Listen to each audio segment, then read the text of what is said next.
Ya, saya ulangi secara ringkas ya, karena terganggu tadi jaringannya. Hari ini kita belajar soal latar belakang pelayanan Rasul Paulus ya.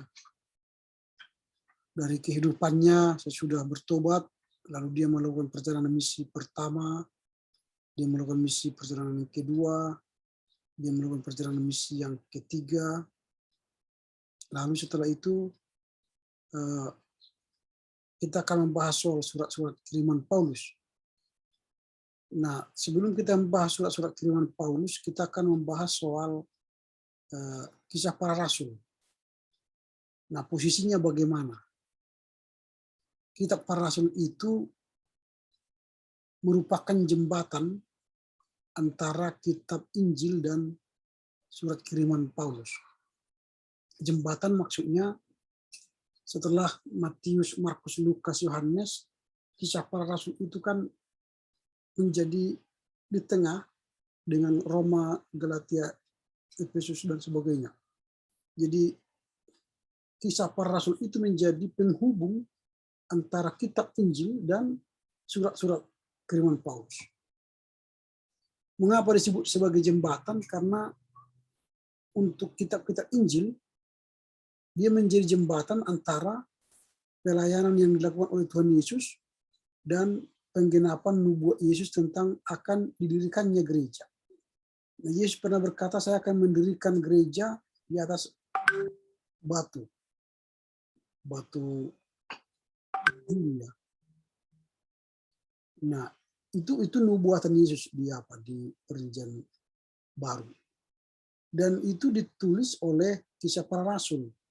Nubuatan itu digenapi oleh karya rasul-rasul. Nah, untuk surat kiriman Paulus, bagaimana posisinya kisah para rasul?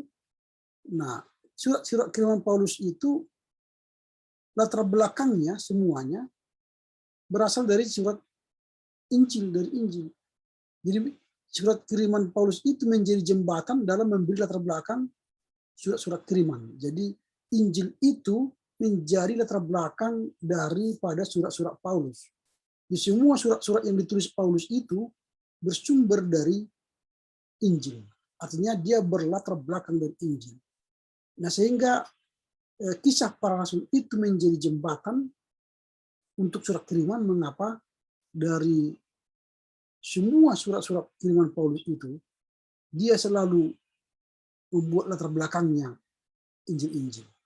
Misalnya ketika dia mengirim surat Galatia, baru surat Filipi, lalu surat 1-2 Tesalonika, 1-2 Korintus, surat Efesus. Nah, kalau kalian nanti baca semua itu, latar belakang dia itu selalu mengaitkan surat-surat dia itu dengan latar belakang Injil. Nah, jadi dia menjadi jembatan dalam memberi latar belakang kiriman, surat-surat kiriman. Nah, ini hubungan antara kisah para rasul, kitab Injil, dan surat-surat para rasul. Jadi dia menjadi jembatan antara kitab Injil dan surat-surat kiriman. Nah, sekarang kita masuk pada pengantar surat kiriman Rasul Paulus. Ada kewibawaan surat kiriman Paulus. Surat-surat itu sekarang jumlahnya 13. Surat kiriman Paulus itu. Nah, kalau menurut catatan sejarah sesungguhnya lebih, tapi ada yang hilang ya. Artinya yang tercatat sekarang dan yang sudah diterima sebagai kanon itu ada 13. Dari kesaksiannya, Paulus mempunyai keyakinan yang kuat akan kehadiran Allah dalam hidupnya. Dia juga mempunyai kepercayaan yang kuat akan otoritas firman Allah yang Allah berikan kepada melalui Paulus kepada gereja-gereja atau jemaat Kristen saat ini. Kewibawaan surat-surat Paulus itu atas otoritas firman Allah ya, yang Allah berikan kepada Paulus. Itu otoritasnya. Jadi otoritasnya ialah Allah yang memberikan otoritas kepada Paulus untuk melayani jemaatnya. Itu otoritas. Dan itu yang dipakainya nanti untuk membela kerasulannya.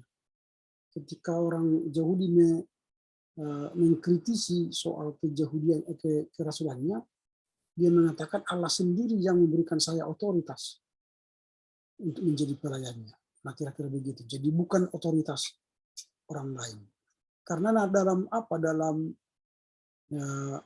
perjanjian baru yang menjadi rasul itu adalah orang-orang yang pernah tinggal hidup bersama Yesus. Nah, itu rasul.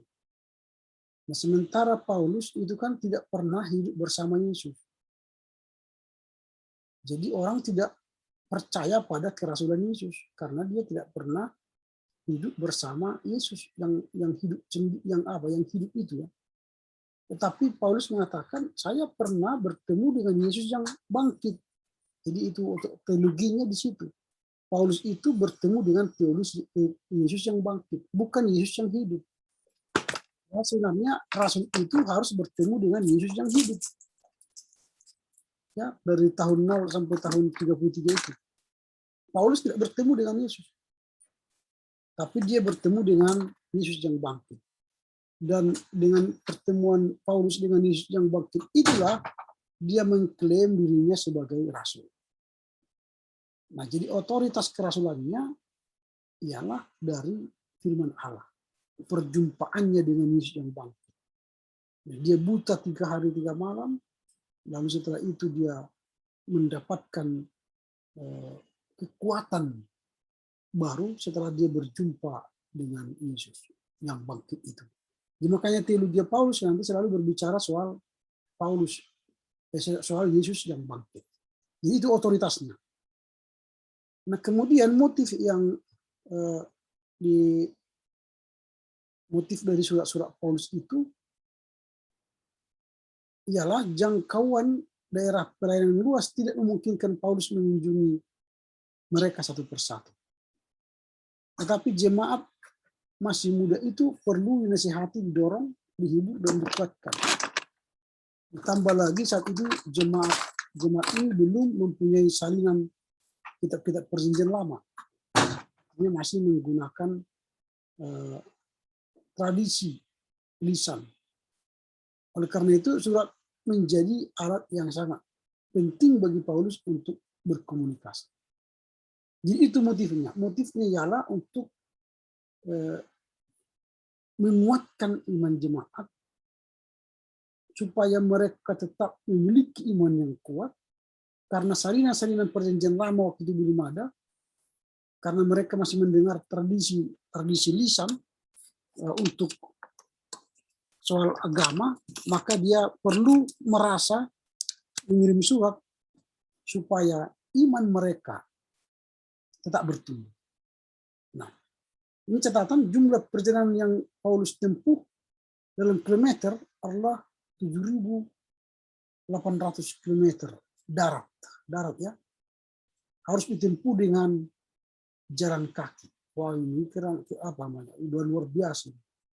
Dan sekitar 900 kilometer lewat laut. Ini bagaimana dia ingin supaya jemaat itu bertumbuh dalam iman, jangan hilang imannya. Ini motif dia menulis. Alasan dia menulis ialah supaya jemaat itu tetap bertumbuh dalam iman.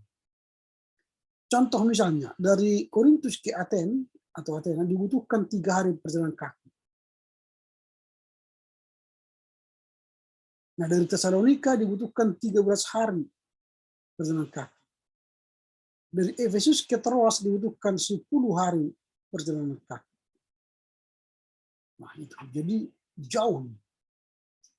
Kalau dia ini ada perjalanan jalan kaki ini kurang jelas, belum paling jelas. Nah, ini agak jelas. Nah, jadi dari katakanlah misalnya dari Antioquia ke Iconium, Perga ke Antioquia, baru Derbe, Iconium, Antioquia, balik-balik. Ini perjalanan kaki. Ini perjalanan laut sampai ke sini. Ini perjalanan laut. Nah, ini contoh bahwa dia membutuhkan energi yang luar biasa. Dan sehingga dia butuh memberikan surat kepada jemaat-jemaat itu supaya mereka tidak kehilangan iman. Itu motivasinya. Kemudian susunan atau struktur surat dari Paulus. Sama seperti model surat zaman itu, biasanya surat disusun dalam struktur sebagai berikut. Nama penulis, misalnya Paulus.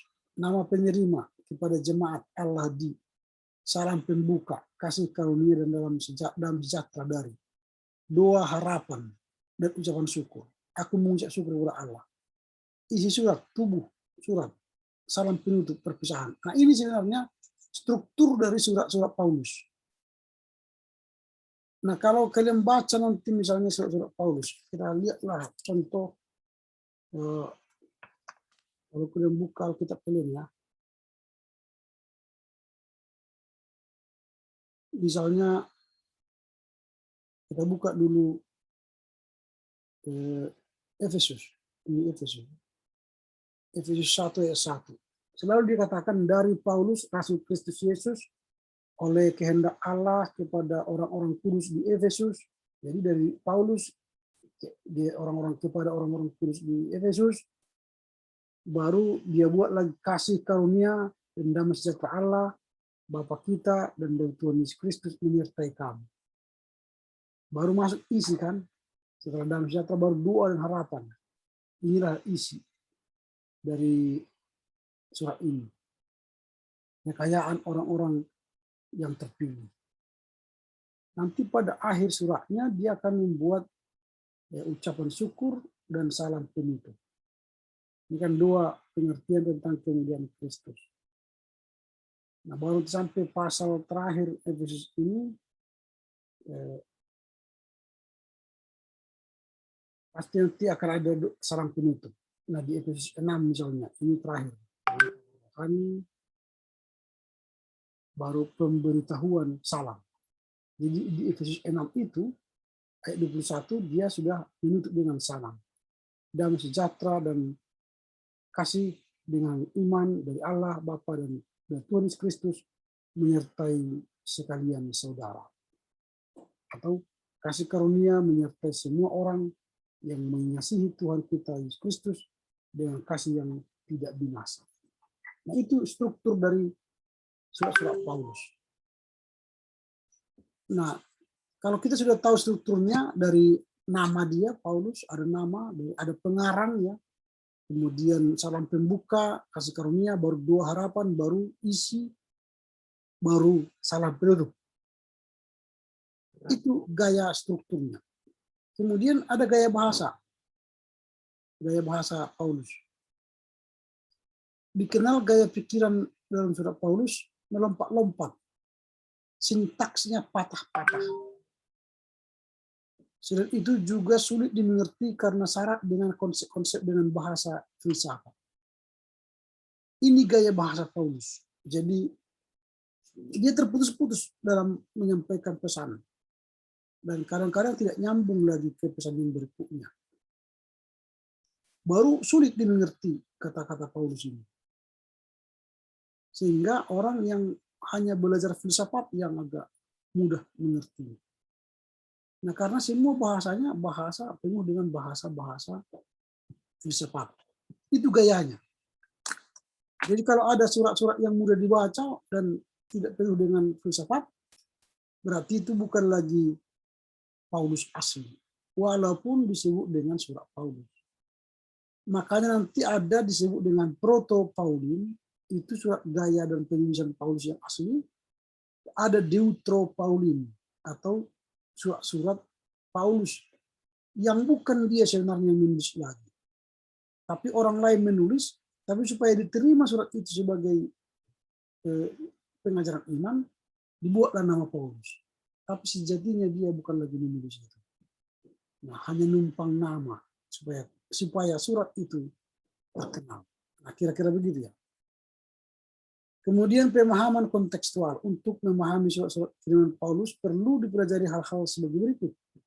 Harus mengenal pembaca atau pengirim surat kiriman dan kebutuhan mereka. Surat kiriman tidak ditulis untuk tujuan indoktrinasi, tapi karena ada masalah. Jadi dia mengirim surat ke Efesus, ke 1 Korintus, 1 2 Korintus, itu bukan untuk indoktrinasi, artinya untuk memberikan pengajaran doktrin yang dimasukkan kepada mereka. Tapi itu karena ada masalah di jemaat itu. Masing-masing surat harus dibaca, dimengerti berdasarkan konteksnya. Nah, ini pemahaman kontekstual. Nah, sampai di sini dulu. Ada kira-kira pertanyaan? Silakan kalau ada pertanyaan.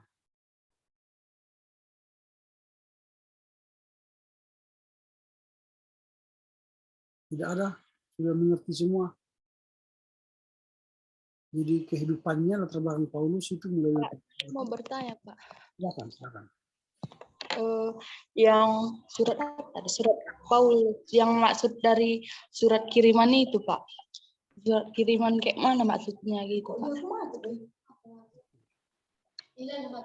Dalam rangka ingin meneguhkan iman jemaat, dia mengirim surat. Mengirim surat kepada siapa? Ada 13 surat yang dia kirim.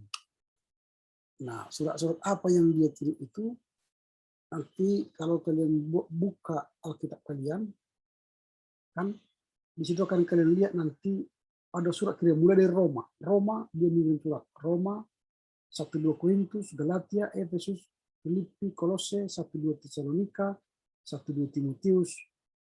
Itu surat-surat kiriman. 13. 1, 2, 3, 4, 5, 6, 7, 8, 9, 10, 11, 12, 13. Nah, jadi nanti yang 13 itu pun masih dikategorikan tadi. Saya katakan mana tulisan Paulus asli yang benar-benar gaya pemikiran Paulus. Dan tidak ada lagi sebenarnya di situ gaya pemikiran Paulus, tapi masih digunakan nama Paulus dari Paulus sekarang. Tapi gaya pemikiran Paulus yang tadi yang patah-patah, lalu dia penuh filsafat, tidak ada lagi di surat itu. Tapi dimasukkan nama Paulus. Nah, supaya apa? Supaya diterima kebenaran surat itu sebagai surat iman ya. Nah, itu nanti akan dimasukkan dalam golongan Deuteropaulin. Kalau surat asli Paulus itu nanti kalian baca itu surat Roma, 1-2 Korintus, Galatia, Efesus, Filipi. Kalau sudah mulai dari Kolose, 1-2 Tesalonika sama Timotius, Titus, Filemon sampai Ibrani, itu bukan lagi pemikiran Paulus yang asli. Walaupun dia masuk dalam surat kiriman. Nah, maksudnya Paulus yang kirim. Itu yang disebut dengan surat kiriman. Paulus kirim surat kepada jemaat. Ya, Paulus itu mengirim surat kepada jemaat. Tujuannya tadi motivasinya ialah supaya jemaat itu bertumbuh dalam iman. Bukan mau mengajari mereka indoktrinasi dengan ajaran-ajaran kekristenan, tidak. Tapi dia banyak menulis surat kepada jemaat itu karena di jemaat itu terjadi permasalahan. Di Efesus misalnya persoalan soal sumbangan, soal perbedaan. Kalau misalnya di kisah para bukan kisah. Di Filipi misalnya berbeda, ada masalah di Efesus, di Kolose, di misalnya 1-2 Korintus itu persoalan kebangkitan, persoalan haram, makanan itu kan, soal ibadah itu dia berikan masukan. Nah, kalau di Roma itu soal iman, keselamatan. Nah, itu pemikiran Paulus yang paling original itu di Roma. Manusia diselamatkan bukan karena melakukan hukum Taurat, tapi karena iman. Maka nanti ada sola fide, hanya karena iman. Nah, ini karena dia menghadapi orang-orang yang filsafati, ya, orang-orang filsuf, pemikiran-pemikiran Yunani. Nah, itu yang kita lihat dalam surat Roma. Sehingga dia mengirimkan surat karena ada persoalan di jemaat itu. persoalan di jemaat Efesus, persoalan di jemaat Korintus, persoalan di jemaat Roma. Itu namanya surat kiriman ya. Bukan karena indoktrinasi tadi. Dia hendak mengindoktrin, memasukkan ajaran-ajaran kepada jemaat itu, tapi karena mereka mengalami persoalan, dia memberikan atau mengirimkan suratnya. Begitu ya. Ada lagi yang mau bertanya?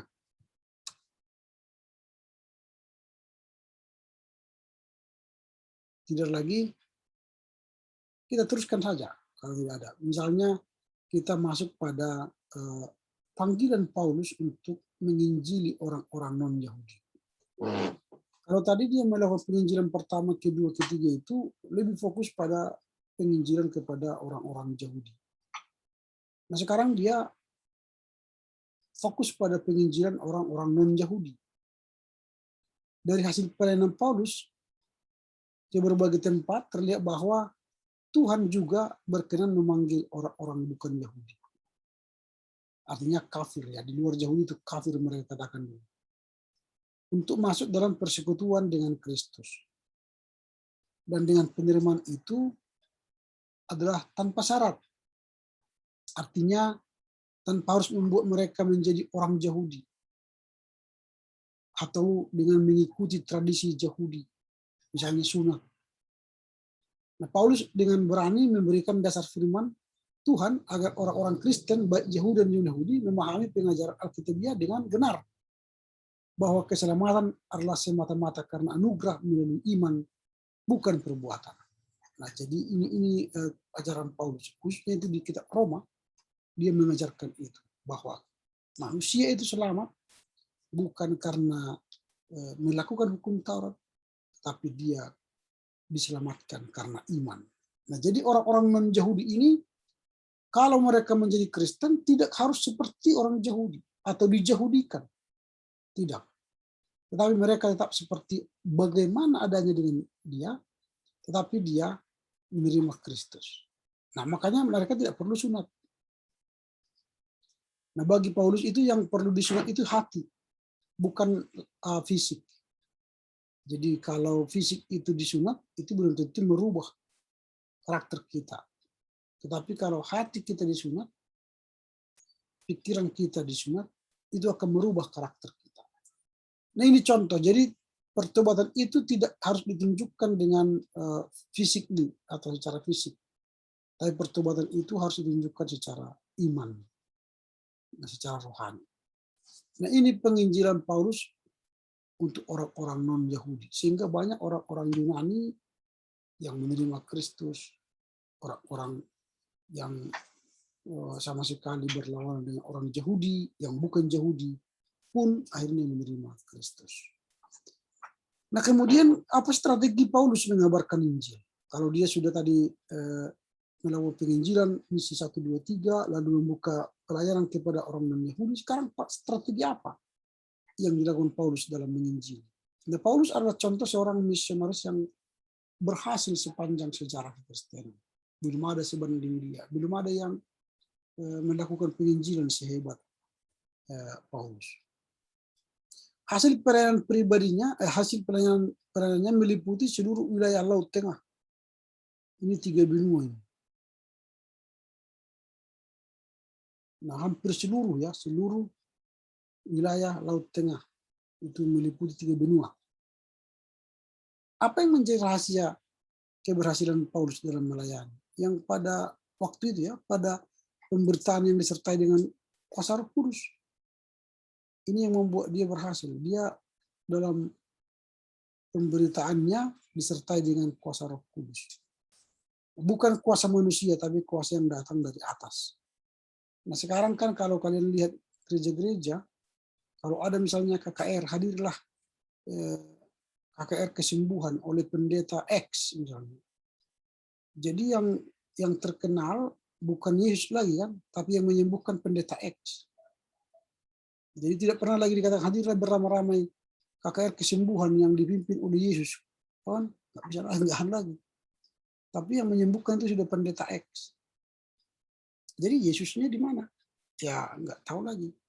Bahkan ada pemberitaan sekarang atau penyembuhan-penyembuhan itu tidak lagi menggunakan nama Yesus kan? Atau tidak memberitakan nama Yesus lagi. Jadi ada KKR kesembuhan tapi tidak ada khotbah.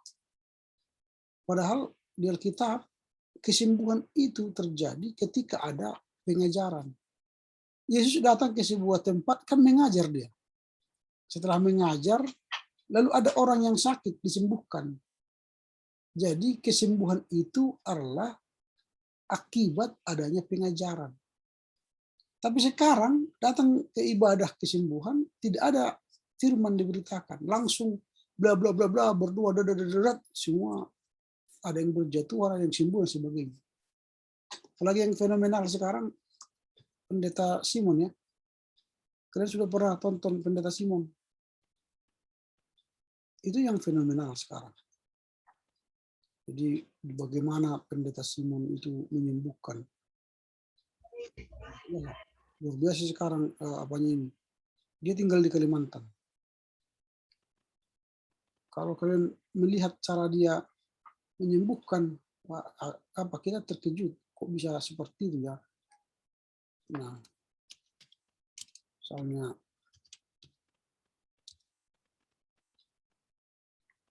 kalau kalian tidak pernah melihatnya, saya tunjukkan begini. Kita lihat bagaimana nanti dia menyembuhkan. Ini di balik papan ini. Hi Dad, what you doing? I'm watering the plants. When I were in middle school, my illness score were always.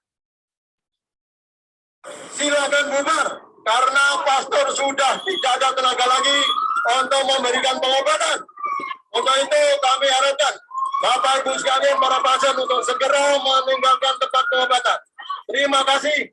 Wassalamualaikum warahmatullahi wabarakatuh. Selamat pagi.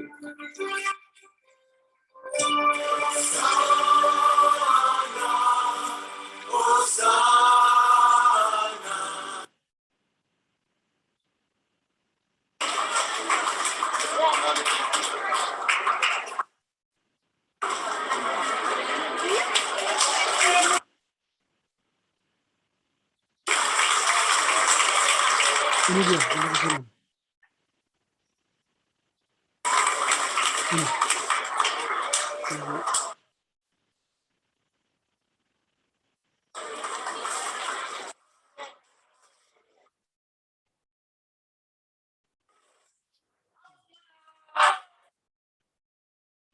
Wah. Aduh, gila.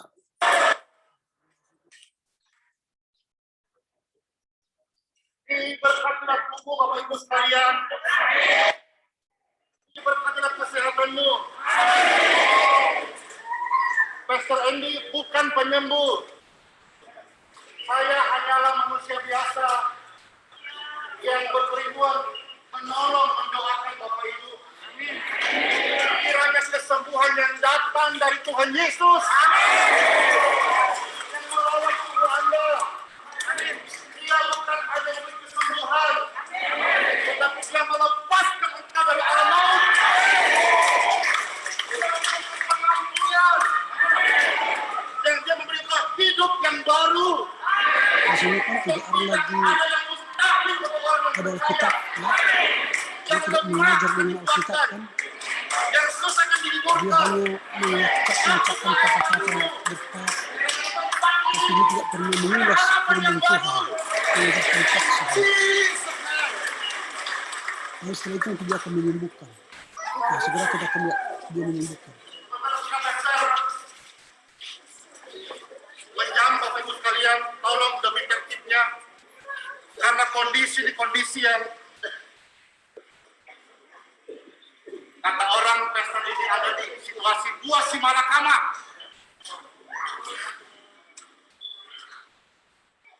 Bapak Ibu sekalian datang dari seantero Indonesia, rindu untuk didoakan. Namun kondisi saat ini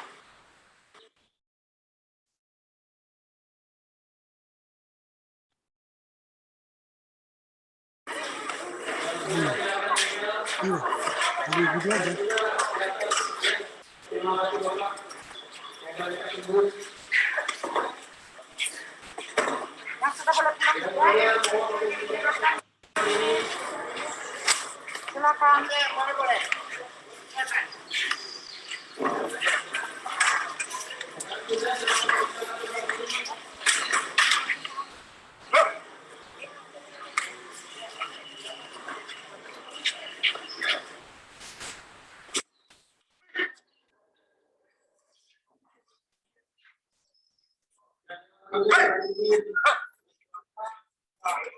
Diberkati engkau menjadi anak yang sehat, yang normal.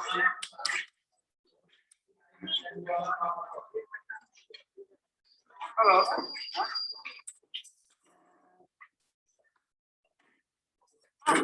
Dapat pulang.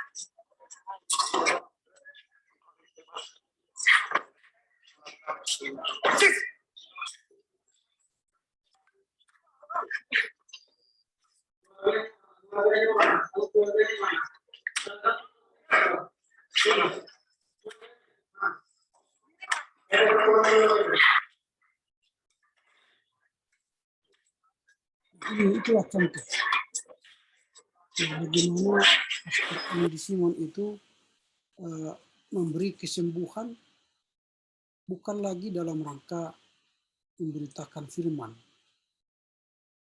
Nah itu jadi bukan lagi saya tidak berani mengatakan bukan dengan kuasa roh, tapi tidak ada lagi pemberitaan firman dalam kesembuhan itu. Nah, tadi saya katakan tadi, apa strategi Paulus dalam mengabarkan Injil? Dia dipenuhi kuasa roh, bukan kuasa manusia, tapi dari kuasa yang dari atas. Dia tidak bisa mengatakan kuasa yang dilakukan oleh pendeta Andi Simon tadi dari atas atau dari dirinya, nggak tahu kita, karena begini aja kan. Nggak tahu apakah Yesus pernah menyembuhkan orang seperti itu. Tak, tak, tak, tak, tak. Yesus, free, Yesus free. Ya, aneh. Yesus menyembuhkan orang buta, dia meludah ke tanah, dia campur ludahnya, dioles. Selesai, sembuh. Dia hanya berkata, imanmu disembuhkan, sembuhlah, sembuh. Nah, ini tak, tak, tak, tak, tak, tak, ada yang tumbang, ada yang apa. Itu kan nggak tahu kita apakah kuasa dari atas.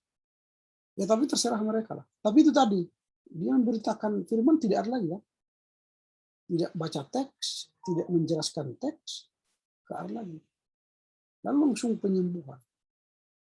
Itu yang pertama, kuasa dipenuhi dengan kuasa Roh Kudus. Paulus adalah pemikir ulung dalam menyusun strategi pelayanan.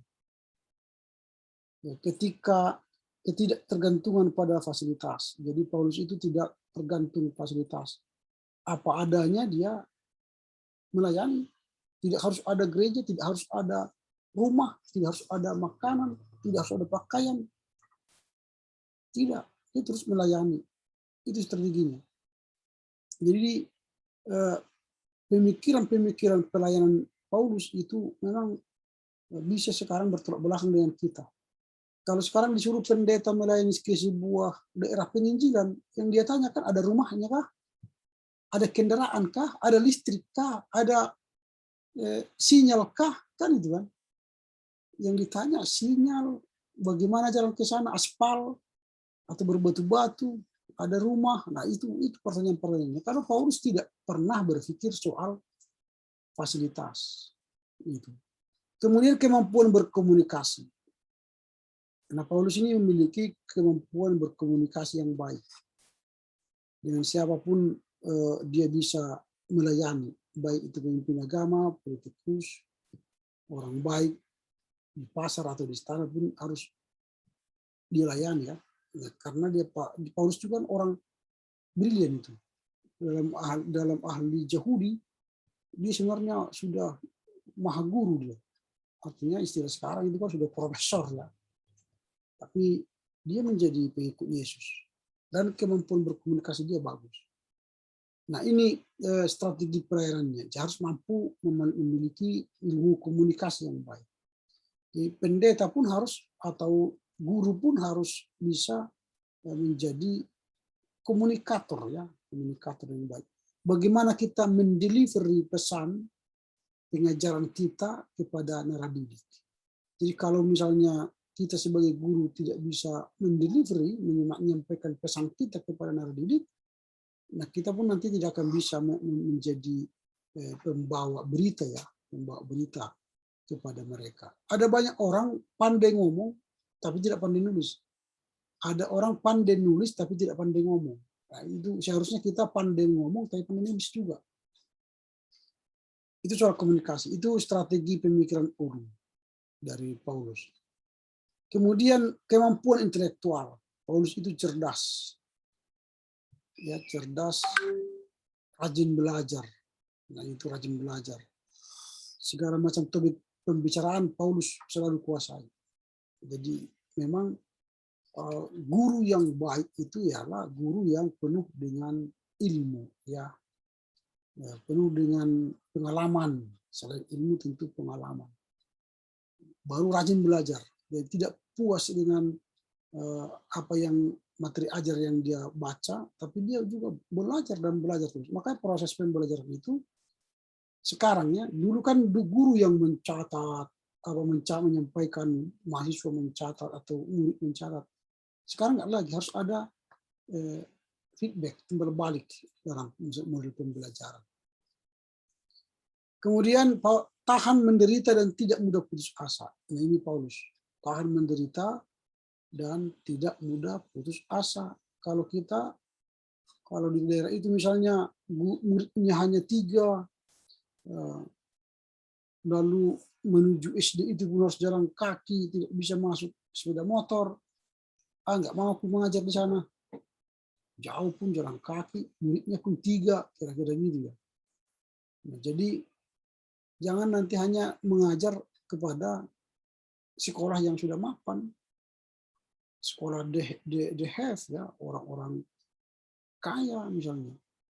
Boleh saja sih, tapi kepada siapapun atau dimanapun nanti kita harus siap mengajar ya. Nah, artinya penderitaan kita sebagai pengajar, sebagai guru banyak sekali, menghadapi tingkah laku murid, menghadapi tingkah laku orang tua, menghadapi tingkah laku teman-teman pengajar, itu kan harus kita siapkan. Apalagi di tengah-tengah situasi pandemi COVID sekarang kan, banyak guru-guru yang mungkin kesulitan mengajar anak-anak, apalagi mengajar anak SD kan atau TK. Bagaimana guru mengajar ABCD misalnya kepada kelas 1 SD, belajarnya daring, kan susah.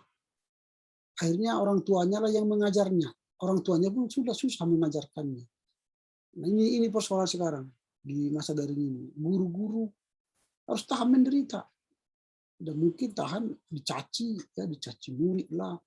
Banyak nama-nama yang diberikan murid kepada guru kan. Banyak nama-nama itu.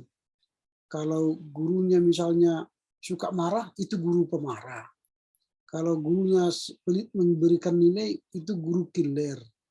Kalau gurunya misalnya guru yang suka ngomel, itu gurunya suka ngomel. Ada nama-nama yang diberikan murid atau mahasiswa kepada guru atau dosennya. Tergantung pengalaman mereka.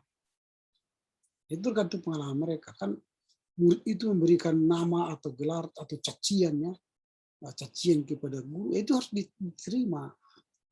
Jangan nanti ketika murid mencaci guru, kalian misalnya caci guru, nggak mau aku ngajar. Masa dibilang murid seperti itu sama aku kan guru. Wah, itu jadi harus tahan menderita. Itu. Nah, Paulus juga gitu. Dalam strategi misinya, ketika dia dicaci, ketika dia ditolak, ketika dia tidak diakui kerasulannya, dia terus memberitakan Injil. Nah, apalagi dia nggak cocok guru seperti kau, maka guru seperti ini. Nah, ini menjadi tantangan ya sebagai guru. Atau nggak pandai guru ini ngajar, nggak sore aku katanya. Nggak sore aku lihat guru ini ngajarnya pun nggak tahu, nggak jelas, ngomongnya pun nggak jelas katanya kan. Ya sabarlah. Tapi itu kritik bagi kita. Kalau dibilang murid seperti itu sama kita, ya perbaiki. Nah, kalau misalnya cara ngomong kita tidak bagus, ya ulangi cara ngomongnya bagus. Kalau kita misalnya suka guru-guru marah, ya mulai tekan kemarahanmu. Kalaupun salah, ya sabarlah kan gitu. Nah itu banyak yang harus dipelajari dalam menjadi strategi yang dihadapi oleh Paulus. Nah ini ada beberapa strategi tadi bagaimana Paulus mengabarkan Injil. Yang pertama tadi dia penuh dengan kuasa Roh Kudus, yang kedua dia memiliki pemikiran yang ulung untuk menyusun strategi pelayanannya. Mulai dari tidak tergantung pada fasilitas, dia mampu berkomunikasi yang baik, dia memiliki kemampuan intelektual, dan dia tahan menderita dan tidak putus asa. Nah sekarang kita belajar soal latar belakang Paulus. Nah kalau kalian baca nanti buku Walter M. Dunnett, dia menuliskan latar belakang Paulus sebagai Paulus adalah seorang Yahudi tulen. Jadi dia adalah seorang Yahudi tulen. Inilah faktor utama untuk mengerti perangai dan kegiatannya. Dia dilahirkan dalam keluarga Yahudi di kota Tarsus, provinsi Kilikia, dan karenanya selama bertahun-tahun dia dikenal sebagai Saulus dari Tarsus. Menurut pengakuan sendiri dia seorang Farisi, demikian juga ayahnya. Jadi bapaknya dia Farisi, bapaknya Farisi, dia juga Farisi. Farisi itu ahli Taurat ya, yang sudah menguasai hukum-hukum Yahudi. Dia pandai berbahasa Arab, orang bahasa asli Ibrani ya. Dan dia diajar membuat tenda. Jadi selain dia pandai secara intelektual, dia juga pandai membuat tenda. Dia berasal dari suku Benjamin, dan kemudian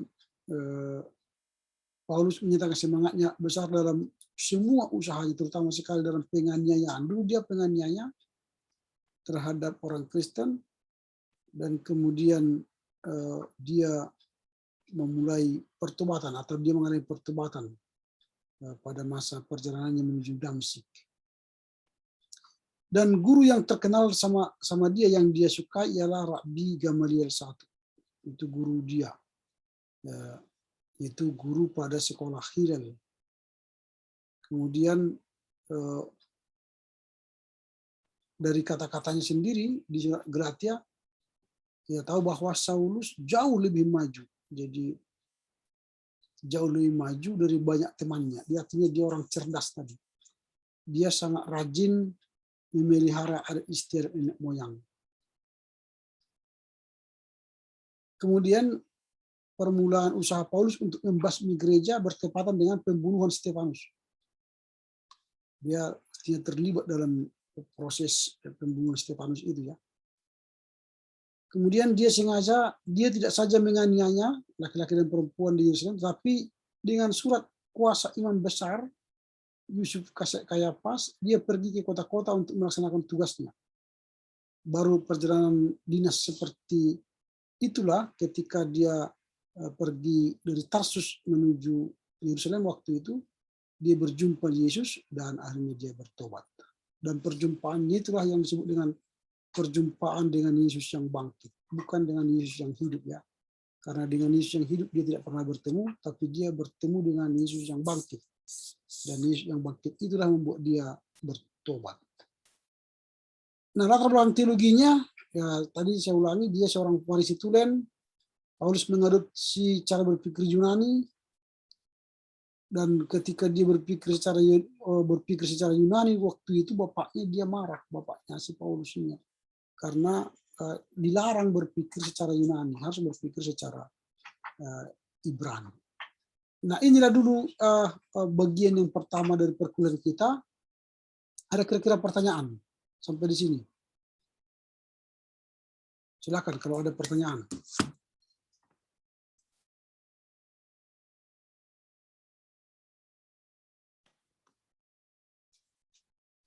Tidak ada? Oke, kalau tidak ada, kita istirahat dulu, break selama 10 menit. Baru setelah itu nanti kita masuk lagi. Ya, kita istirahat selama 10 menit. Ini kan sudah 11:27 ya. Nanti kita akan masuk 11:37 atau 11:40. 11:40 ya. Nah, kita tutup dulu link Zoom ini, nanti akan saya kirim lagi link Zoom. Kita akan masuk pada 11:40. Oke, demikian ya. selama istirahat itu 10 menit.